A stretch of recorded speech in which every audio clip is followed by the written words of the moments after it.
C'est pour moi un réel plaisir de vous retrouver, de vous savoir très nombreux, une fois encore, au rendez-vous de ce forum des rédactions du 17 février 2023. Merci de nous rester fidèles. Le forum des rédactions d'aujourd'hui va s'intéresser à un sujet d'actualité. Vous savez, depuis dimanche, le Bénin a vécu l'installation des 109 députés du côté de l'Assemblée nationale, mais également l'installation des commissions et l'élection du bureau de l'Assemblée nationale. Nous avons donc proposé un thème d'actualité qui concerne donc l'actualité de l'autre côté de l'hémicycle. Le thème est intitulé « 9e législature en proie à des turbulences ». C'est une grosse interrogation, les prémices d'une assemblée tumultueuse. 9e législature en proie à des turbulences, les prémices d'une assemblée tumultueuse.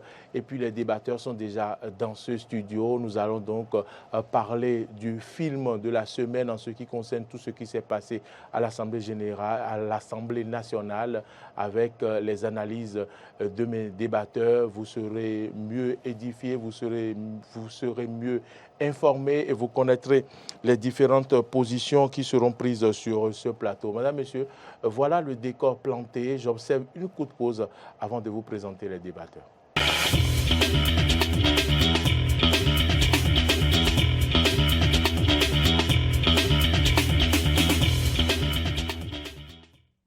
Alors pour ce numéro, donc, j'ai à la réalisation le jeune et compétent Marcel Yedo. Derrière la table à 1000 boutons pour le son, c'est donc Alain Alou. À la diffusion, c'est Martin Toinsé. Et puis nous avons le community manager également, et qui nous permet et vous permet de nous voir sur toutes les plateformes, YouTube, Facebook, Twitter. Il a nos Modeste Rondepondi. Je vous rappelle que vous pouvez télécharger aussi notre application sur Play Store ou App Store pour nous suivre. L'application, c'est Eden TV, Diaspora FM. À ma gauche, j'ai bien Siyak Dekenou. Bonjour Siyak Dekenou. Bonjour Moriagua, bonjour mesdames et messieurs les téléspectateurs et internautes de Eden TV. Vous êtes directeur de publication de Émergence Info. Merci de votre présence dans ce studio et merci pour vos analyses qui vont suivre. Merci beaucoup à vous aussi. À ma droite, Laurent Roland Tonneikes, analyste politique très suivi, très apprécié par les téléspectateurs. Que la modestie ne vous étouffe. Laurent Roland Tonneikes, bonjour. Moriagua, bonjour. Bonjour, bonsoir. C'est l'heure à laquelle les gens nous suivent actuellement. Bonjour à Cyril Dekenou, que je retrouve pour la première fois sur cette émission au cours de cette année. Ah oui, jusqu'à mi-février. Donc ça veut dire quand même que depuis janvier, le plateau a été varié au point où vous ne vous êtes pas croisés. Ouais. Avec vous, on sait que le débat est intéressant. Nous allons sans plus tarder aller du côté de l'Assemblée nationale, 9e législature, nous l'avons dit, en proie à des turbulences, c'est une interrogation. Et puis, vous le savez, déjà dès dimanche, les démocrates représentés par 28 députés ont donné le ton à l'Assemblée nationale. Nous allons donc suivre le président de leur groupe parlementaire, Nourenou Achadé, avant de revenir dans ce studio. Les lois personnelles ont été prises pour normaliser des situations anormales.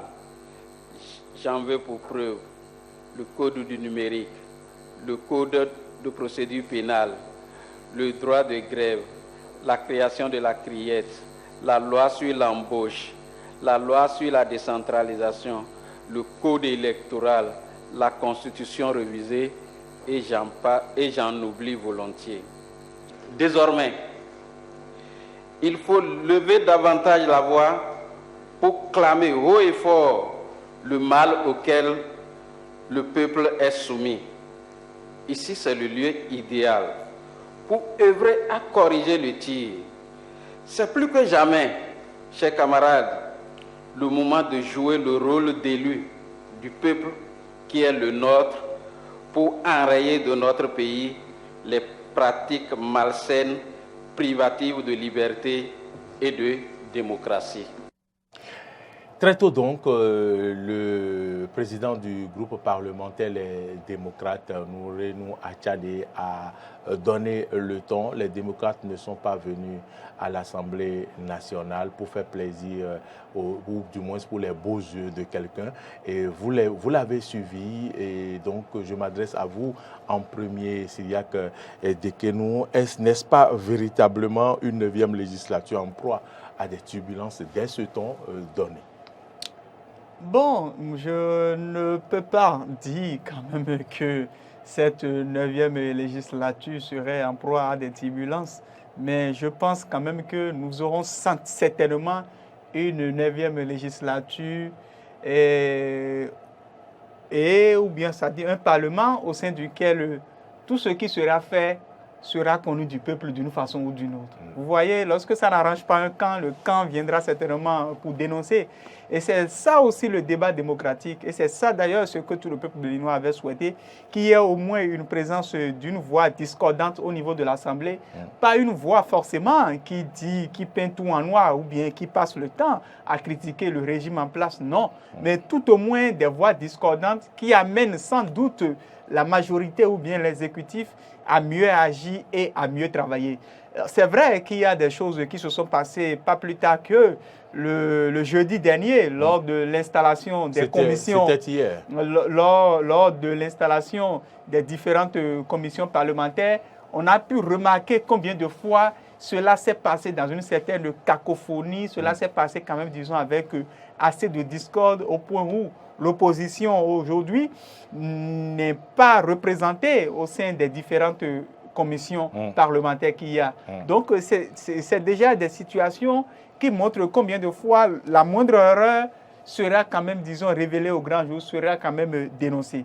Maintenant, il faut aussi analyser les choses et aller un peu plus loin. Oui. Lorsque vous posez la question de savoir s'il ne s'agit pas d'une 9e législature qui serait en proie à des turbulences, c'est vrai que certains analystes... Et d'ailleurs, les prémices d'une assemblée tumultueuse ont été données hier, puisque les démocrates ont vidé la salle. En fait, les démocrates, c'était sans doute, et oui, effectivement, ont vidé la salle.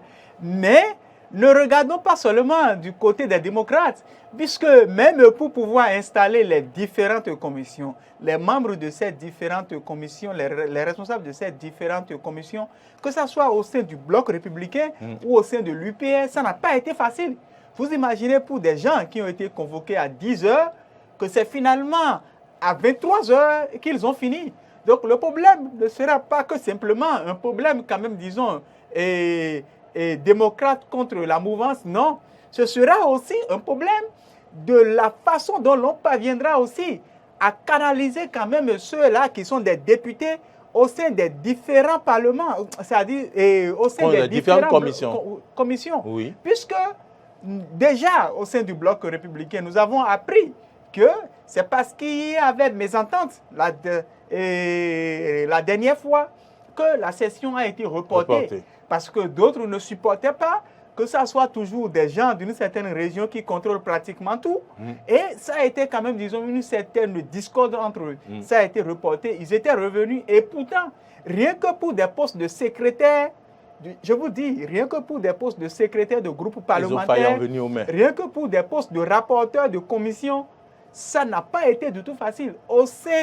C'est-à-dire au sein d'une même famille politique. Ce qui voudrait dire quoi? Je l'avais prédit un peu plus tôt en disant que les fins de mandat sont les moments les plus délicats pour un régime. Un régime en fin de mandat est un régime qui est en proie à toutes les difficultés pour pouvoir consolider le camp. Ce qui s'est passé au niveau de l'Assemblée le jeudi montre combien de fois des gens, certes, ont porté le manteau de mouvancier, mais sont capables d'ici quelques années plus tôt de démissionner et d'aller ailleurs. Puisque, comment comprendre que la discipline de groupe que l'on avait observée en 2019, c'est-à-dire 4 ans plus tôt, que cette discipline de groupe ait pu disparaître aujourd'hui pour laisser place, quand même, disons, à une certaine discorde. Et les gens aujourd'hui, une fois élus députés, ils savent qu'en 2026, que c'est à eux de parrainer.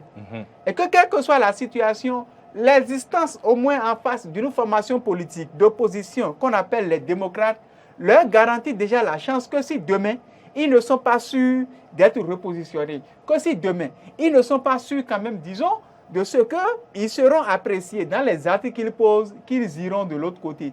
Donc, la cacophonie dont vous êtes en train de parler, c'est-à-dire l'assemblée tumultueuse dont vous êtes en train, c'est-à-dire que vous êtes déjà en train de prédire là, cette assemblée tumultueuse ne sera que la conséquence de deux facteurs, ne sera que l'opposition quand même, disons, de deux facteurs, de deux facteurs qu'il faille noter. Opposition d'abord, premièrement, entre démocrates et les forces politiques de la mouvance. Oui. Mais maintenant, opposition même entre les acteurs d'une même famille politique, c'est-à-dire, je parle de la mouvance. Le bloc républicain et l'UP. Le bloc républicain et l'UP. Donc, c'est ce à quoi nous sommes en train d'assister et qui montre déjà que nous serons heureux d'avoir vraiment un Parlement au sein duquel le vrai débat démocratique aura lieu. Un Parlement au sein duquel le vrai débat démocratique aura lieu, et vient de dire donc Cyriaque Dekénou. Laurent Roland Tonneikes, quelle est votre analyse déjà de cette semaine, une semaine seulement, ou du moins d'une semaine passée à l'Assemblée nationale, mais nous en avons entendu, nous en avons vu également.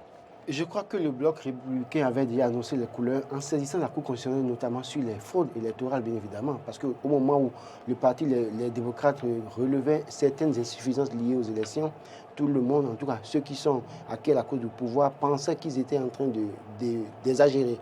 Mais on a été surpris quand même de voir que des militants du Parti bloc républicain ont apporté des éléments de réponse, en tout cas au niveau de la Cour constitutionnelle, pour prouver que l'autre formation, qui est de la même famille qu'eux, en réalité, a posé des actes qui ne sont pas à encourager. Alors, quand on regarde un peu la situation au Parlement aujourd'hui, et quand on regarde la manière dont les démocrates sont arrivés au Parlement, et le premier message lancé par les démocrates aujourd'hui, qui ont soulevé un certain nombre de problèmes sur lesquels on va revenir. Voilà. Je pense qu'en l'état, quand on regarde ça, et quand on regarde, comme l'a dit Cyriaque, le débat qu'il y a eu entre Bloc républicain et Union progressiste, c'est vrai que le début ne sera pas aussi chaud. Le début de cette mandature, de cette législature, ça ne va pas être aussi chaud. Mais ça a commencé chaud, hein? Non. C'est-à-dire, entre eux, bon, on va avoir quelques débats qui montrent que c'est chaud, mais il faut attendre 2024-2025 pour que le vrai débat politique s'observe en réalité. Parce que si en réalité une révision de la Constitution n'est pas opérée avant 2025, il ne serait pas possible d'opérer une révision de la Constitution parce que les gens vont chercher à se repositionner de façon stratégique pour chercher en tout cas leur couverture, sachant que tous les acteurs politiques du Bénin sont champions en la matière, ils arrivent à toujours se métamorphoser en même temps pour se repositionner. Donc oui, pour le moment, moi je pense que ce qu'on suit là aujourd'hui, ce n'est pas encore ça. Et puis il y a aussi qu'il ne faut pas oublier qu'il y a le jeu politique. C'est-à-dire que du moment où les démocrates ont vidé la salle, si tout passait comme une lettre à la poste, ça donnerait raison à une partie de la population. Mais il faut que les deux là se tirent, s'entrechoquent pour montrer que oui, mais ils sont partis, mais entre nous aussi il y a débat, il y a confrontation. Donc tout peut participer aussi du jeu politique. C'est pourquoi avec les acteurs politiques, il faut faire très attention. C'est-à-dire, ils peuvent vous amener tous en bateau. Alors qu'ils savent ça, là où ils veulent aller banalement. Donc j'estime que pour moi, le débat qu'il y a eu peut-être hier au Parlement, entre UPR et BR, pour moi, il y a eu un déchirement hier. Ce n'est pas encore un déchirement, non. Moi, je n'appelle pas ça encore un déchirement. J'appelle ça semblant de déchirement. Je veux voir le vrai débat, que les députés s'affichent clairement. Vous voulez voir le vrai visage. Le vrai visage des députés, que les députés, sur des questions précises, sur des lois à voter, les députés de la mouvance UPBR prennent la parole pour dire je ne suis pas d'accord, ouvertement. C'est là que je comprendrai qu'il y a un vrai débat. Mais si c'est se chamailler, sachant qu'on veut aller à tel point, on veut aller au point B, on est au point A, et on sait qu'on veut aller là-bas, mais on fait semblant de passer par vous, le point C, et on continue pour aller là-bas. Sachant qu'on va directement là-bas, pour moi, ce n'est pas encore un jeu, ce n'est pas encore le vrai débat, la vraie confrontation au Parlement. La vraie confrontation commencera quand on va vouloir voter des lois et des députés qu'on connaît très bien. D'accord? UPR ou BR se lèvent et disent « moi, je ne suis pas d'accord, je ne veux pas le faire ». Et on verra le vrai débat à ce niveau. Mais tant qu'il y aura des votes, en tout cas secrets, je veux dire, et qu'on ne saura pas qui a fait ça, et on va avoir des suspicions, pour moi, ce n'est pas encore un débat. Il faut que, clairement, les députés, si tant est qu'ils ne sont pas d'accord là, parce que, qu'on le dise, qu'on ne le veuille pas, tout n'est pas rose. La majorité, là, ceux qui sont au Parlement, la grande partie, ils sont de la 8e législature, oui ou non? Combien sont-ils à revenir au Parlement, à venir au Parlement qui sont nouveaux? La grande partie, ils ont fait la 8e législature, on les connaît. Donc, que personne ne fasse semblant de montrer qu'il y a un débat politique, qu'il y aura du show. Non, le vrai débat, qu'ils acceptent d'aller sur les plateaux de télévision, dénoncer leur rôle, c'est de contrôler l'action du gouvernement. On les attend sur ce terrain. Donc, pour le moment, ils sont en train de faire semblant. Ça dit que pour moi, c'est un faux semblant parce que je l'ai dit déjà dimanche, quand on a dit que les députés de la mouvance ont voté pour les candidats de l'opposition, j'ai dit c'est le jeu politique. Parce qu'ils sont 28 et ils ont eu 30 voix. Oui, parce que parlons-en, certains ont dit que 2 députés ont trahi. C'est une information vente au plan international. Dire qu'en réalité, des députés de la mouvance aussi ont voté pour les candidats de l'opposition, vous ne savez pas ce que ça coûte au plan international? Ça veut dire que ce n'est pas que les députés de l'opposition qui ont voté pour les candidatures. Et donc, il y a certains députés qui ne sont pas d'accord. Mais s'ils ne sont pas d'accord, pourquoi hier pour les commissions là? Ils sont accaparés tout. Pourquoi? Pourquoi ils se sont accaparés tout? Pourquoi ils n'ont pas permis? Il y a 5 commissions. Il y a des commissions stratégiques. Il y a la défense, finance, loi, d'accord, je suis d'accord.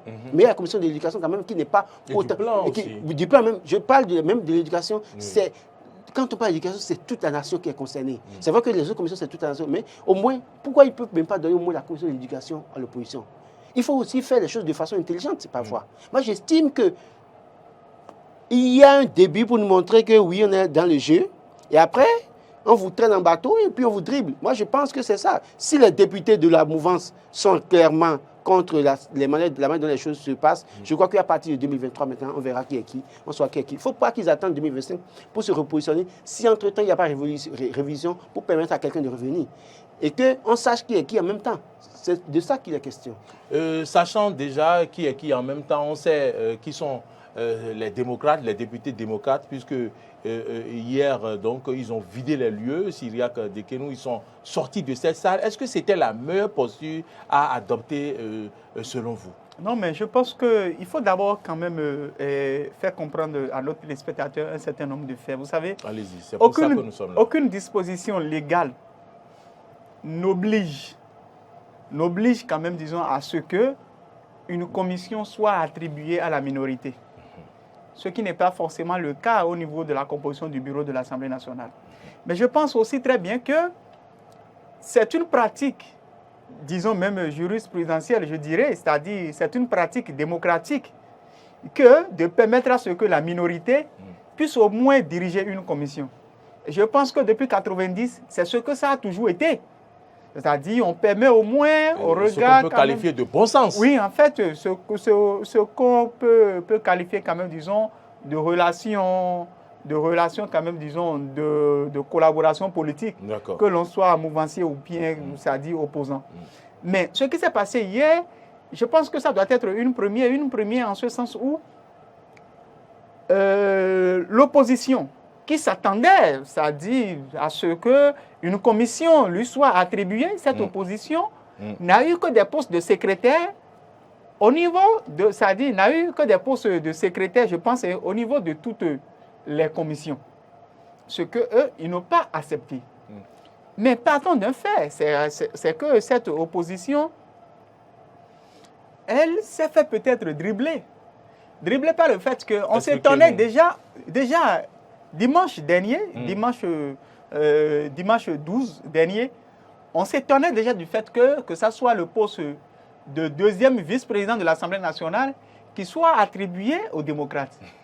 Puisque généralement, ce qui revenait très souvent à la minorité, c'est souvent les postes de deuxième secrétaire parlementaire qu'on leur attribuait. Donc le fait que l'on ait quand même, disons, attribué cela, on s'est dit très tôt, vraiment, tout ça. Encore que ce poste n'a pas de valeur.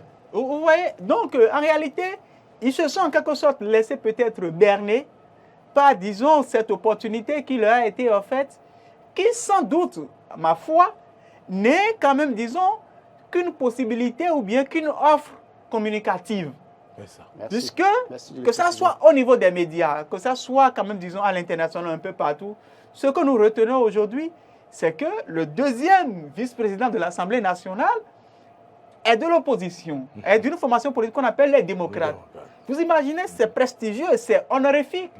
Et c'est quand même, disons, un acte qui, au-delà de tout, ne vient que quand même conforter la mouvance dans son jeu d'ouverture. Maintenant, cette opposition a tôt fait de croire que ce tablier dressé n'allait pas quand même, disons, laisser quelques jours plus tard place à des jeux de dribble. Puisque les jeux de dribble, c'est le fait que ils ont cru que, comme ça se faisait depuis toujours, on attribuerait une commission à la minorité. Et c'est ce que nous tous on croyait. Mais malheureusement, à la dernière minute, ils ont été dribblés. Maintenant, ce choix de bouder, vous savez... Pour répondre à ma question, est-ce que c'était la meilleure posture? N'est pas en réalité une mauvaise posture. Vous savez pourquoi? Parce que rester dans la salle, continuer, et peut-être accepter les postes de secrétaire de groupe et de secrétaire de commission, ne serait peut-être qu'un acte pour quand même, disons, légitimer en quelque sorte ce qui s'est passé. Le forfait. C'est ça. Vous appelez ça forfait? Oui, en fait, j'appelle ça forfait parce que nous tous, nous savons ce qui se faisait. Je vous donne un petit exemple. Aucune loi en République du Bénin n'institue que le Parlement doit être composé forcément d'opposition ou de mouvance. Mais dès lors qu'il y a eu une Assemblée nationale que nous tous, nous avons qualifiée de monocolore, c'était indigne pour nous. Même à l'international, on a jugé ça mauvais. Alors qu'aucune loi ne l'institue. Vous voyez? Donc, de la même façon, même si aucune loi n'exige à ce qu'au niveau de l'Assemblée nationale, une commission soit attribuée à la minorité, aujourd'hui, en tant que démocrate, en tant que quand même, disons, des gens qui apprécient le bon fonctionnement de la démocratie, nous désapprouvons ce qui s'est passé. Et on ne juge pas ça bien. Donc c'est pour dire quoi? C'est pour dire que le fait de rester dans la salle et de contribuer à tout ça ne serait quand même, disons que pour eux, c'est validé. C'est-à-dire un acte, c'est-à-dire un cachet mis sur quelque chose qui n'est pas bien. Cependant, la mouvance mérite d'être applaudie. Pourquoi? Je vous le dis. Vous savez, la politique, ce n'est pas, disons, un jeu où vous venez pour donner toutes les armes à vos adversaires pour vous abattre. Et c'est aux démocrates aujourd'hui maintenant de comprendre cela. Ah oui? Oui, c'est une belle leçon pour eux. C'est une très belle leçon pour eux. Puisque, à partir de cet instant maintenant, ils comprendront que le jeu est bien même plus délicat que ce qu'ils pensaient. Certaines personnes sont allées même bien plus loin en disant que c'est leur discours déjà frontal. Tout à fait. Le premier jour de l'installation du bureau de l'Assemblée nationale qui certainement aurait fâché et aurait amené, puisqu'en fait, le premier jour, ils ont dénoncé des choses. Oui. Par exemple, on a suivi un extrait. Par exemple, l'honorable Ahossi qui a introduit une question orale pour que l'on puisse quand même, disons, expliquer pourquoi est-ce que des salaires supplémentaires de 3 mois auraient été accordés à l'ancien, c'est-à-dire aux députés de l'ancienne législature. Donc, c'est des choses que peut-être bon nombre d'entre les citoyens béninois ne savaient pas.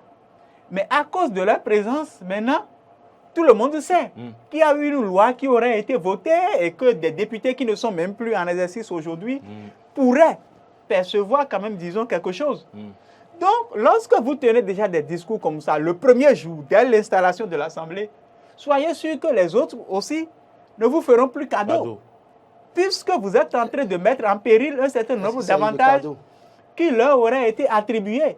Donc, je pense que c'est le jeu politique. Il faut l'apprécier. La mouvance a bien joué sa carte aujourd'hui. Et c'est très bien à l'opposition maintenant de s'en servir pour quand même, disons, savoir comment rebondir.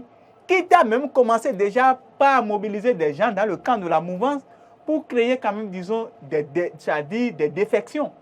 Puisque ce qui arrivera sera même encore plus dur que ça. Ce sera plus dur qu'un classico. Nous sommes en fin de mandat. Merci beaucoup. Laurent Roland-Tonné, qu'est-ce quand même, que nous a quand même essayé de faire l'analyse de long en large, mais comment faire pour donc remonter la pente, cette situation qui semble plomber l'aile aux démocrates dès ce début de législature. Non, déjà, le fait qu'il soit sorti du Parlement, c'est peut-être un signe, comme il l'a dit, pour ne pas valider en griffe le forfait. Parce que s'ils étaient dans la salle, comme il l'a dit, c'est très clair, et c'est ce que je disais j'ai dit ce matin, ils avaient deux âmes. Soit ils restent dedans, ils votent, ils participent au vote. Ils donnent caution. Ils donnent caution, parce qu'ils vont participer au vote, et puis là, on va attribuer les postes de secrétaire ou de membres à leurs députés, aux députés du parti. Et puis après, ils ne pourront pas parler parce qu'ils ont participé aux travaux. Mais le simple fait de sortie peut les amener à saisir une juridiction. La Cour constitutionnelle, par exemple, pour dire, écoutez, voilà la situation qui a prévalu, en tenant compte des législatures passées pour dire, chaque fois qu'il y a une majorité-minorité, voilà ce qui s'est passé. Et nous estimons qu'on peut encore expérimenter ce modèle-là. Donc, à la Cour constitutionnelle peut-être de décider, de trancher, pour dire ce qui a été fait, si c'est conforme, si on peut laisser passer ou bien on peut revenir là-dessus dans une certaine mesure. Mais ce que je veux dire, c'est quoi?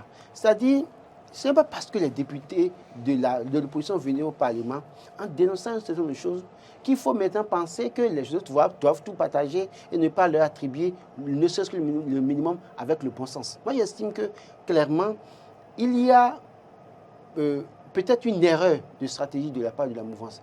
Parce que le simple fait de faire en sorte de confier ne serait-ce qu'une commission à l'opposition leur permettra d'aller loin, c'est-à-dire de se faire aussi apprécier par les populations.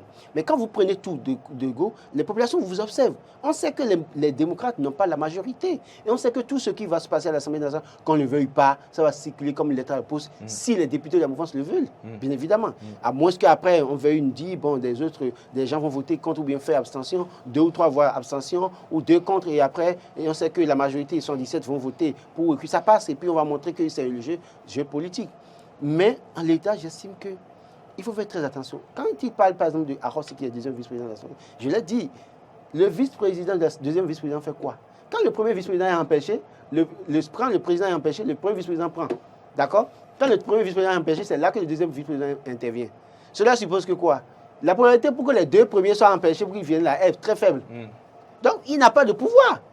C'est pourquoi je dis qu'au-delà de tout, il y a, et je suis d'accord avec lui, c'est une stratégie pour leur montrer que oui, mais au fond, il y a un piège. Et ils doivent pouvoir se réveiller de leur sommeil et se dire que nous sommes à l'Assemblée nationale, nous sommes minoritaires, nous devons travailler autrement, nous devons réfléchir autrement. Et c'est de ça qu'il est question. Sinon, on serait là, les lois seront introduites à l'Assemblée nationale, la majorité va voter. Vous voyez, par exemple, avec ce que Nourenou Achadé a lu, d'aucuns pensent déjà qu'ils demandent la révision de la Constitution. Parce que, alors que c'est votre plan, c'est votre stratégie, c'est vous qui voulez la révision de la Constitution. Parce que c'est vous qui avez peut-être ce projet en instance. Mais automatiquement, on rebondit sur ce que le gars dit. Mais tout ce que le monsieur a soulevé dans son intervention, est-ce qu'il faut aller vers la Constitution avant de toucher tout ça là? La loi sur l'embauche, faut-il aller vers la Constitution? Faut-il réviser la Constitution avant de toucher ça? Non, le code électoral qui a été voté, on sait comment, notamment, les gens ont voté des lois. On sait comment est-ce qu'on est allé retourner l'Assemblée pour voter une loi interprétative sans toucher la Constitution. En plein processus. Et pour nommer des maires. Donc, quand les gens pensent que tout ce qu'il a dénoncé, n'est pas dans la Constitution. Cela suppose qu'on peut revenir sur certaines choses. Et les députés, quand ils disent on va œuvrer à corriger le tir, ils savent qu'ils sont minoritaires. Et ils savent que vouloir la révision de la Constitution, c'est un grand piège pour eux. Parce qu'ils sont de bonne foi, d'accord, mais les autres peuvent ne pas être de bonne foi. Cela suppose que quoi? Il y a des lois qu'on peut déjà revenir. Parce que la loi sur l'embauche, je le dis à qui veut l'entendre, les gens ne sont pas d'accord. Mais la loi sur l'embauche aujourd'hui, c'est une menace pour le jeune béninois qui veut de l'emploi. Parce que du jour au lendemain, sur l'humeur du patron, on peut te virer. Tu peux avoir 20 ans de service. La preuve, des gens ont fait 20 ans, on les a remerciés. Parce que l'humeur, à un moment donné, l'employeur n'était plus d'accord et puis a voulu montrer ses muscles et puis a dit, il vient pour dire, peut-être on vous vire pour insuffisance de résultats ou bien on sort une affaire là, on vous flanque ça et puis au dos et puis on vous remercie. Et la loi dit que vous devez prendre combien? Entre 3 mois et 9 mois de caution. Par contre, avant, quand l'employeur te renvoie, tu peux le convoquer et devant la justice, tu peux aller à 2 ans, 3 ans, 4 ans, 5 ans de salaire à payer. Selon la manière dont ça a été fait. Mais aujourd'hui, c'est quelque chose à modifier, à revoir automatiquement. C'est parce que nous avons des employeurs qui arrangeaient, parce qu'à l'époque, je le dis, ils ne seront pas d'accord. Les députés qui ont voté cette loi au cours de la 7e législature sont des députés hommes d'affaires, entrepreneurs, chefs d'entreprise. Et ça les arrangeait. Ils ont tous voté. Mais ils oublient qu'un jour, ils peuvent ne pas être aux affaires et leurs enfants peuvent être employés quelque part. Et ça peut se retourner contre leurs propres enfants. Et c'est pourquoi les lois qu'on vote aujourd'hui nous devons les voter pour la postérité, pas pour le présent, parce que ça nous arrange. Mais nous devons pouvoir réfléchir. Et donc, quand il dit qu'il faut corriger le tir, il ne veut pas dire aller réviser la Constitution. Donc, quand on pense que son discours du début de mandat déjà, c'est comme une offense pour la mouvance présidentielle, et que la mouvance va se servir de ça, et que maintenant il faut tout prendre, je suis désolé. J'estime fondamentalement que le pouvoir en place, la majorité présidentielle, bien évidemment, ils sont dans leur droit de faire ce qu'ils veulent. Mais ils doivent se rappeler que rien n'est éternel.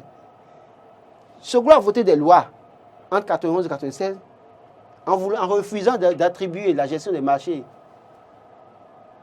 à la mairie.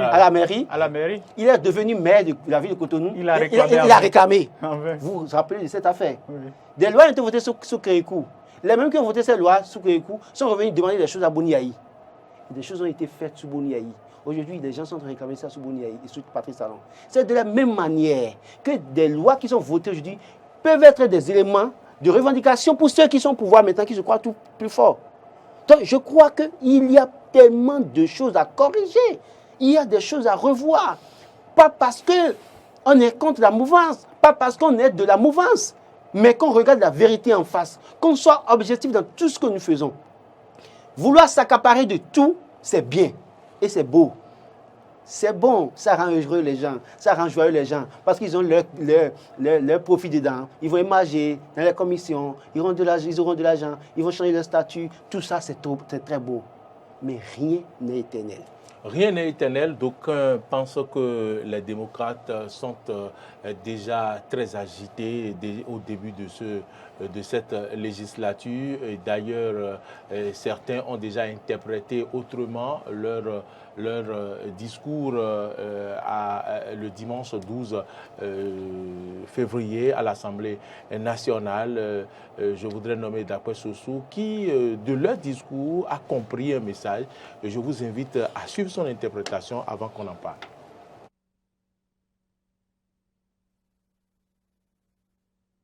L'opposition. N'allons pas les attendre à dire ce que fait le gouvernement Talon est bon. Naturellement, pas du tout. Mais ils ont dit quelque chose de très important. Ils ont parlé de ce qu'il faut reprendre certaines lois. Mais ces lois, comment est-ce qu'on va les reprendre? Sans toucher à la Constitution. On ne peut pas reprendre ces lois, on ne peut pas corriger ces lois sans toucher à la Constitution. Donc, même les démocrates, ce parti-là aujourd'hui, est pour qu'on retouche, qu'on modifie la Constitution pour que ce qu'ils veulent soit inséré. Si ils sont dans cette logique, eh bien, moi je pense que le travail sera encore plus facile pour nous tous et pour tout le peuple béninois. S'ils aspirent à ce qu'on modifie la Constitution pour que eux, ce qu'ils veulent, on les mette, bravo, on va les aider à modifier la Constitution pour qu'ils puissent mettre les formes qu'ils veulent, pendant que nous aussi, naturellement, nous allons mettre les nôtres. Je les remercie beaucoup pour avoir fait sortir cette idée-là en début de... Les lois personnelles ont été prises pour normaliser des situations anormales.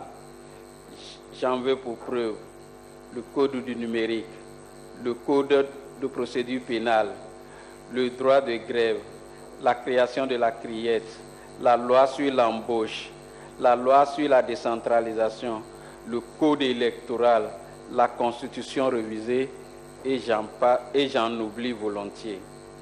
Désormais, il faut lever davantage la voix pour clamer haut et fort le mal auquel le peuple est soumis. Ici, c'est le lieu idéal pour œuvrer à corriger le tir. C'est plus que jamais, chers camarades, le moment de jouer le rôle d'élu du peuple qui est le nôtre pour enrayer de notre pays les pratiques malsaines, privatives de liberté et de démocratie. Je lis à travers ce discours de Noureno Achadé que le lieu idéal pour donc corriger le tir, c'est l'Assemblée nationale. Et pour corriger le tir, il faut être donc dans la salle et non en dehors de la salle. Je jette toujours un pavé dans votre mare.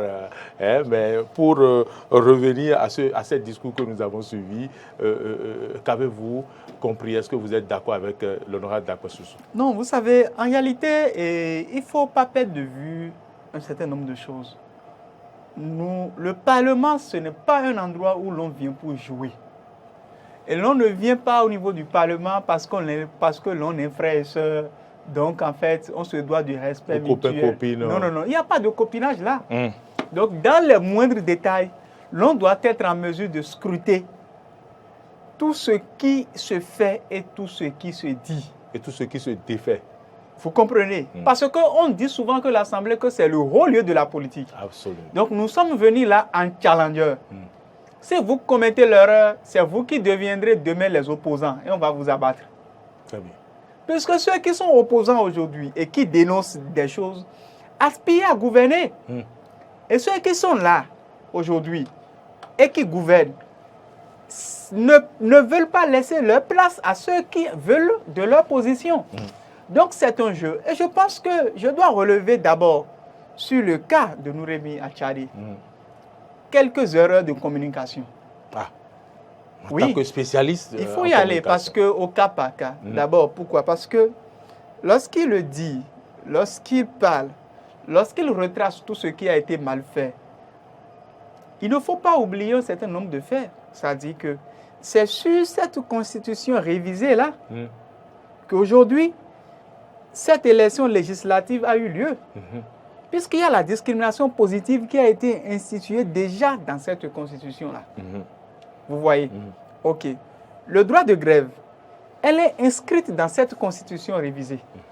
Donc, lorsque l'on vient pour quand même, disons, en parler, il faudrait être précis dans tout ce que l'on dit. Pourquoi? Parce que lorsque vous venez au pupitre de l'Assemblée nationale et que vous parlez, votre discours va plus loin. Et il ne faut pas aussi tenir des discours qui laisseront de place à l'amalgame. Puisque vous êtes dans un environnement de suspicion permanente.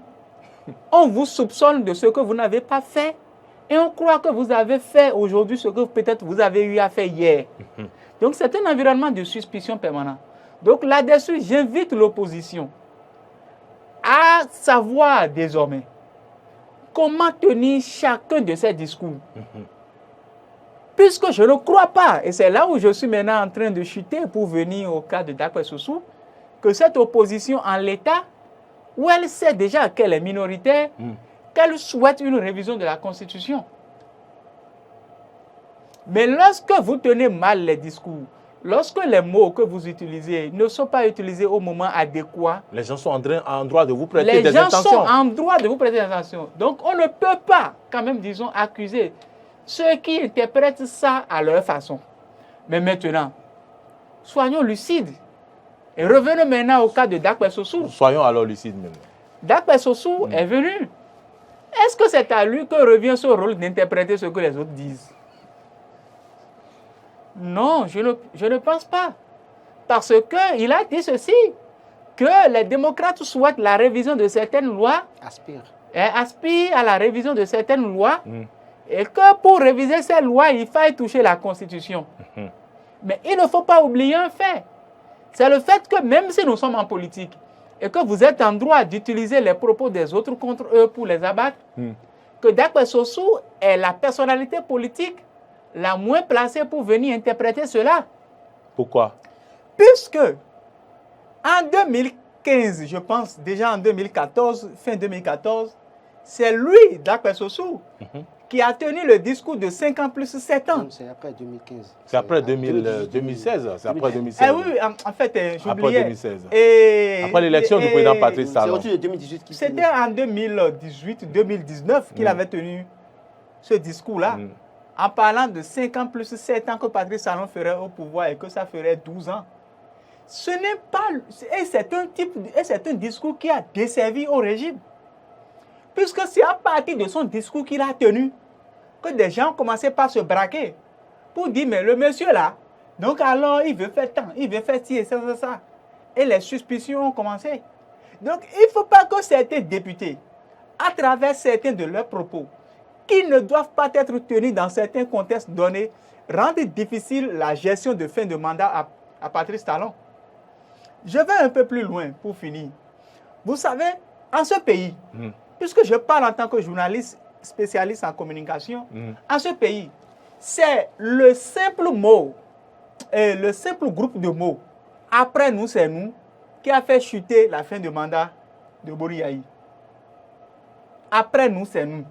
C'est ça qui a fait que les gens ont dit en bon, donc après vous, ce sera encore vous. Et nous, on serait ici. C'est ce que ça a coûté. Ça a coûté l'Assemblée nationale à Komikoutié. Par la suite, Lionel Zissou n'a pas pu, malgré tout ce qui a été dépensé, malgré tout le contrôle du pouvoir qu'il y avait au temps de Bori Yayi. Malgré tous les... Yayi Bori, ça au plus fort. Les cantines de...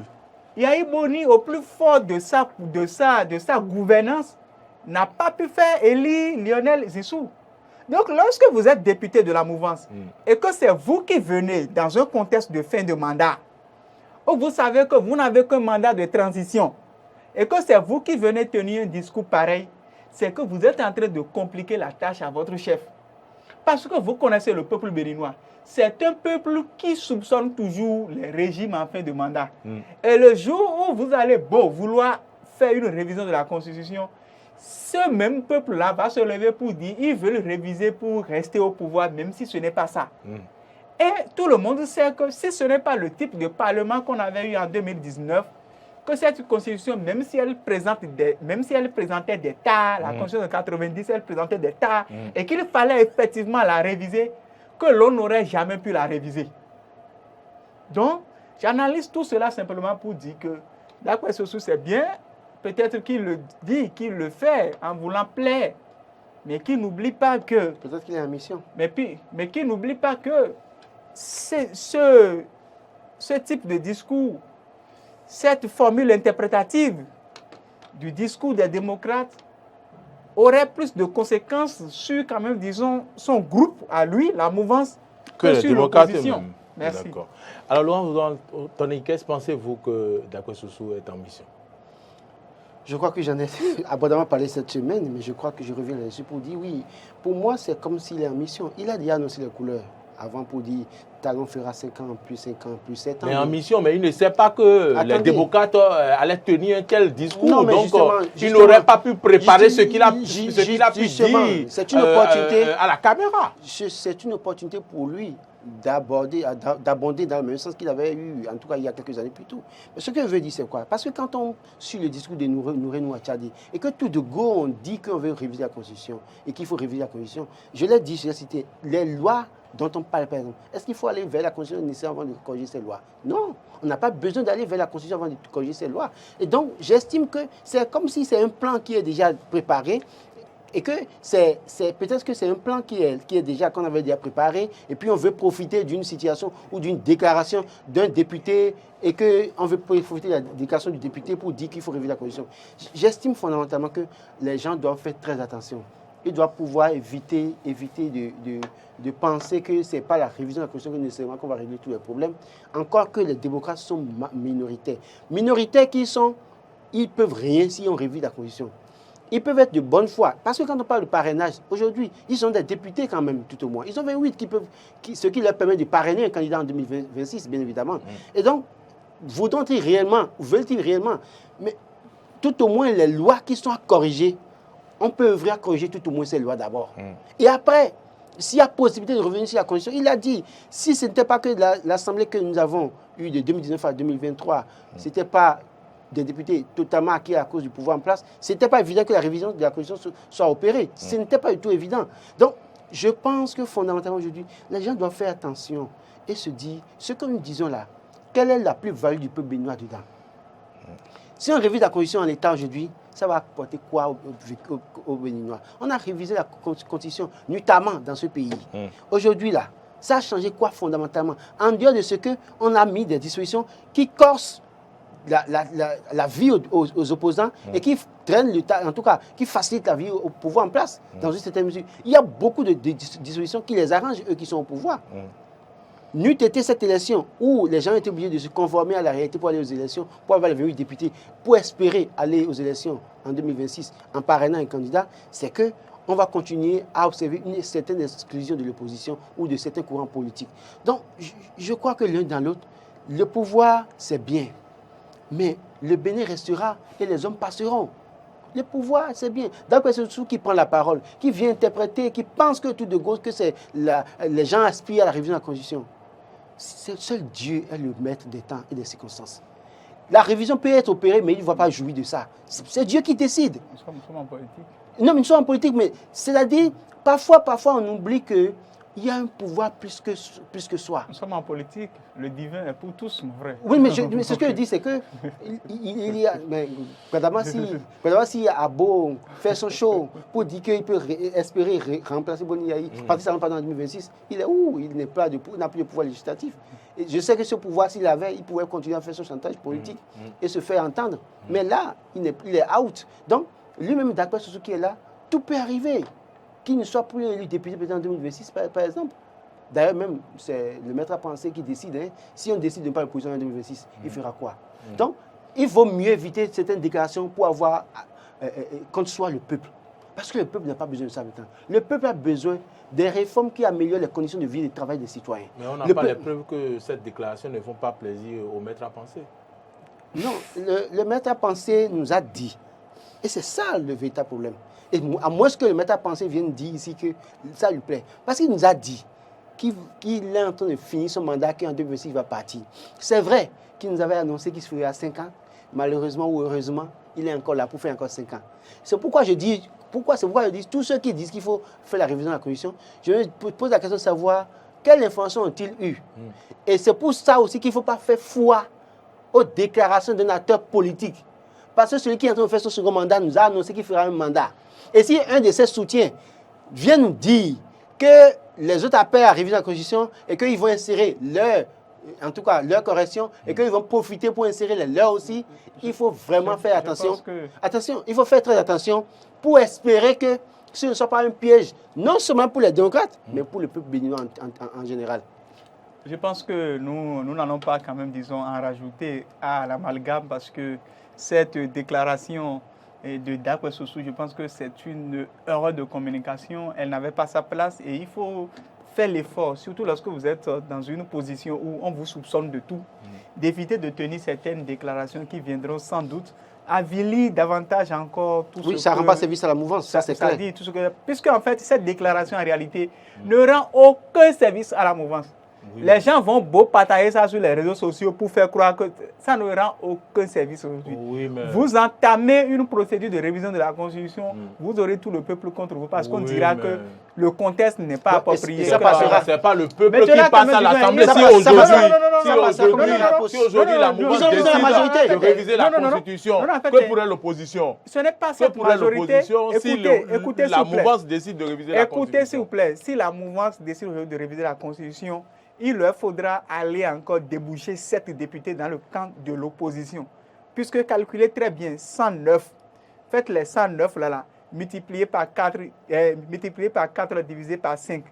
Vous allez voir qu'il leur faudra encore aller déboucher 7 députés là-bas. Donc, ce n'est pas aussi acquis que ça. L'autre aspect de la chose, je viens en fait de ce que l'autre aspect de la chose, c'est-à-dire quoi? Moi, je fais foi aux déclarations de Patrice Talon et n'en rajoutons pas à l'amalgame. Pourquoi? Parce que Patrice Talon l'a dit, elle a même dit un peu partout à l'international qu'il va quitter en 2026. Et c'est d'ailleurs l'une des raisons pour lesquelles, dans l'une de ses justifications, je pense très bien, sur RFI, il avait dit que c'est d'abord l'une des raisons pour lesquelles il a œuvré pour que l'on introduise dans la révision de la Constitution que nul ne peut faire plus de 2 mandats dans sa vie. Donc, je pense que moi, en réalité, en fait, c'est que ce n'est pas Patrice Talon qui est venu parler à la télévision, mais que c'est un certain Dakwé Sossou qui, lui, quand même, disons, sait pourquoi il est en train de faire. L'autre aspect de la chose, c'est-à-dire quoi? Dakwé Sossou, c'est vous qui ne le connaissez pas. Parce que demandez-vous au-delà... Vous le connaissez mieux que nous. Écoutez, en fait, demandez-vous quand même, disons, au-delà quand même de sa fonction de député, qu'est-ce qu'il est aussi d'autre dans la vie active. Je pense qu'il faudra donc, 6 autres députés au lieu de 7. Oui, en fait, demandez-vous, qu'est-ce qu'il... Non, en fait, ce n'est pas 6. Puisque, en fait, le virgule 2, là, c'est quoi? Le virgule 2... Tend vers 7e. Le virgule 2 tend vers 7e. Donc, il leur faudra 7. Okay. Vous comprenez? Donc, maintenant, demandez-vous au-delà de tout. Lorsqu'un acteur politique vient dire qu'il faut réviser, c'est parce que cela arrange plus d'Akwesossou que le pouvoir continue. Pourquoi? Parce que si vous vous posez de vraies questions par rapport à ce qu'il fait d'autre, à part sa fonction de député, vous allez comprendre que lui, il a plus intérêt à ce que cela continue. Donc, chacun prêche pour sa paroisse. Le même d'Akwesossou, dès que demain, ses intérêts actuels auprès de la mouvance seront menacés, soyez sûr qu'il dira le contraire. On l'a vu à ce pays, non? Soutenir Boni Yayi, non? Lorsque le 1er août avait été organisé à Lokossa, c'est lui qui a chanté Boni Yayi du matin jusqu'au soir. Mais est-ce que cela l'a empêché à partir de 2015 de tourner dos à Boni Yayi? Donc, laissez les acteurs politiques, ils font leur jeu et autres. Seulement qu'en tant que communicateur, moi je dis ceci. Il y a des discours que l'on ne tient pas à tout moment. Lorsque déjà, vous savez très bien que l'on vous soupçonne quand même, disons, d'être peut-être un sorcier, n'allez pas rendre visite à quelqu'un qui est malade. Parce que dès l'instant où la personne mourra juste après votre départ, on dira que c'est vous. Donc, lorsque l'on est de la mouvance et que c'est vous que l'on soupçonne, quel développement? Et que c'est vous que l'on soupçonne de vouloir réviser la Constitution pour rester au pouvoir. Ce n'est pas le moment approprié pour aller tenir un tel discours. C'est un discours qui dessert à la mouvance. Et je pense que c'est le moment. Et je pense que c'est le moment, puisque en réalité, on l'avait déjà connu. Dès le lendemain de l'élection présidentielle, avec un certain Orden Aladati, qui a tenu des discours démobilisateurs, des discours désobligeants vis-à-vis des formations politiques comme Moël Bénin, UDBN et autres. Ce n'est pas bien.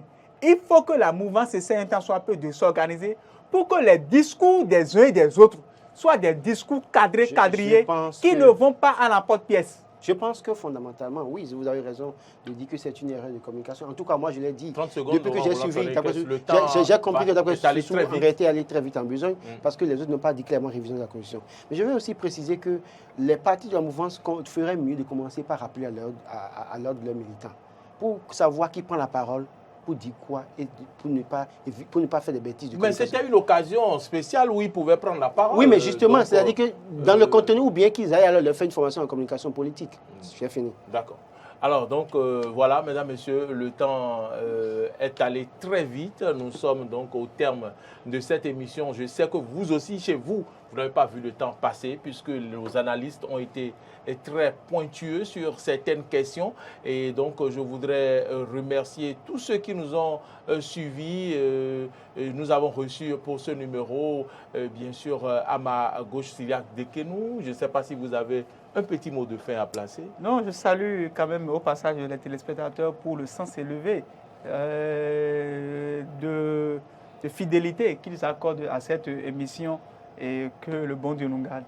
Et à ma droite, c'est Laurent Roland-Tonné-Ikès, analyste politique. Laurent Roland-Tonné-Ikès, une seconde. Que les gens se souviennent toujours que le Bénin restera éternel, le pouvoir est divin, c'est Dieu qui donne le pouvoir à qui il veut, et les hommes passent.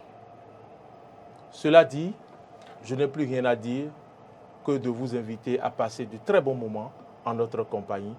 Merci chez vous et à bientôt.